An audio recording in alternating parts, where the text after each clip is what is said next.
Hello everyone, I'm Dr. Siad, MBBS, MD in Health Informatics. Welcome to the NCLEX-RN course series. In this tutorial series, we are going to discuss drug dosage calculation using the ratio and proportion method, a must-know skill for NCLEX-RN and for safe nursing practice. By the end of this lesson, you will be able to confidently set up ratios, solve for the unknown dose, and avoid common medical errors. So let's start. Let's start with some key definitions. A ratio is simply a comparison between two quantities. A proportion is an equation that states two ratios are equal. You can see like this. In medication dosage calculation, three values are known and one value is unknown. The unknown value we are solving for is almost always the amount to administer, and we label that value as X. Accurate dosage calculations is absolutely critical for patient safety. An incorrect setup of ratio or proportion can lead to serious medication errors,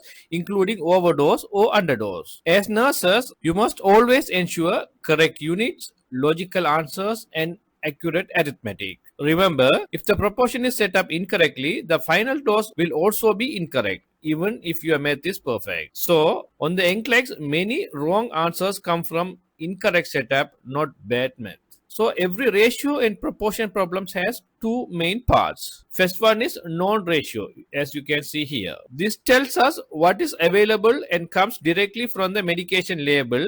This ratio is always written first. Second is the unknown ratio. This comes from the provider's order and includes the unknown value X, as you see here. So to memorize, label first, solve second. So let's look at an example. The order is 25 milligram and the medication available is 50 milligram per milliliter. So you have to write the ratio as 50 milligram into 1 milliliter equal 25 milligram into X milliliter. So here you have to notice that the units are written in the same order on both sides and X is clearly labeled with milliliters. So before solving this, always do a mental estimate. Since 25 milligram is half of 50 milligram, we expect the answer to be 0.5 milliliter. So let's do the maths. 1 ml contain 50 milligram. So X ml contain 25 milligram. So you can cross multiply. So 50x equal to 25 milligram. So X equal to 25 divided by 50, that is 0.5 milliliter. Here's another example. The order is 30 milligram and what is available is 60 milligram per 2 milliliter. You can see the drug label here. You can see the ketorolac 60 milligram per 2 milliliter, but order is 30 milligram. So you can write the ratio as 60 milligram into 2 milliliter equals 30 milligram into X. So when you write it as a fraction, 2 milliliter contains 60 milligram equals X milliliter contains 30 milligram. When you cross multiply, 60x equal to 60, so X equal to 1 milliliter. So nurse should administer 1 milliliter. So if your answer doesn't make sense logically, stop and recheck the setup. Sometimes you must convert units before setting up proportion. All values must be in a same unit system. So whenever possible, convert the ordered dose to match the unit on the medication label. Avoid unnecessary decimals. They increase the risk of errors. So the common metric conversions are 1 gram equal to 1000 milligram and 1 milligram equal to 1000 microgram. So unit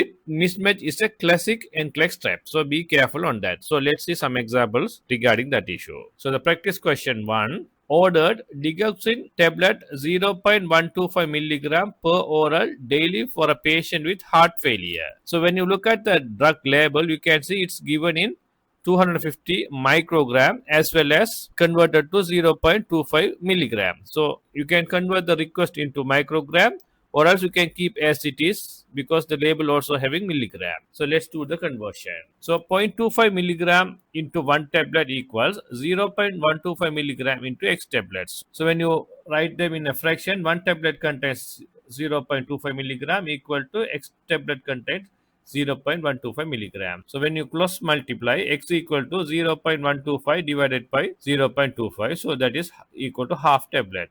So if you want to convert this into microgram, you can do it initially. So here you can write 250 microgram into 1 tablet equal to 125 milligram into 1 tablet. So when you do the calculation, it will come as 125 microgram divided by 250 micrograms. So answer will be half tablet. Let's do another liquid medication calculation. Ordered is potassium chloride oral solution 10 milliequivalent per oral BID for a patient with an electrolyte imbalance. How many milliliter will you give? So here dose available into dose discharged. Dose available is 20 milliequivalent into 15 milliliter. You can see in the label it says 20 milliequivalent per 15 milliliters. So you can write that ratio. That is a known ratio. 20 milliequivalent into 15 milliliter equals the requested dosage is 10 milliequivalent into X milliliter. So when you write it as a fraction, 15 milliliter contain 20 milliequivalents equal to X milliliter contains 10 milliequivalent. So when you cross multiply 20 into X equal to 15 into 10. So X equal to 15 into 10 divided by 20. So you can cut these zeros. So 15 divided by 2, that is 7.5 milliliter. So nurse will administer 7.5 milliliter oral solution. So always measure liquids using proper oral syringes or medication cups. So let's do another question. Ordered lithium citrate syrup of 240 milligram per oral BID for a patient with a bipolar disorder. How many milliliter will you give? So dosage available is, you can see in the label, 8 milliequivalent per 5 milliliter. So 8 milliequivalent into 5 milliliter equals, the ordered is 240 milligram into X milliliter. So when you compare here, this unit is milliequivalent, but this unit is milligram. So is there any conversion method to change from milliequivalent to milligram? No, because the milliequivalent changes depend on the item we are going to measure. For example, lithium, sodium, potassium, the milliequivalent with milligram is differ. So I have to explain this in the second video. So I'll give the link in the description. You can learn that part. So in this type of question, you can read the label carefully. The label says each 5 milliliter contains 8 milliequivalent of lithium ion equivalent to 300 milligram of lithium carbonate per 5 milliliter. So that is the measurement given here. So you can change this 8 milliequivalent into 300 milligram into 5 milliliter equals 240 milligram into XML. So you can write this in a fraction like this. 5 milliliter contain 300 milligrams. So X milliliter contain 240 milligram. So when you cross multiply, 300 into X equal to 240 into 5 milliliter. So X equal to 5 into 240 divided by 300. So that is 4 milliliter. Let's practice another problem. Number 3. Ordered is levothyroxine tablets 0.35 milligram per oral daily for a patient with hypothyroidism. So here, when you look at the label, you can see the label says 175 microgram. So one tablet contains 175 microgram. So that is the dose available. So 175 microgram into one tablet equal to the dose discharged. The ordered dose is 0.35 milligram into X tablets. So when you compare the equation, one side it says microgram, other side is milligram. So better to change the dosage that match into the label. So label is given in microgram. So better to change the desired dose into microgram. So 175 milligram into one tablet. So this 0.35 milligram. To change microgram, you have to multiply by 1000. So when you multiply by 1000, it is 350 microgram into X tablet. So when you write in a fraction, one tablet contains 175 microgram equal to X tablet contains.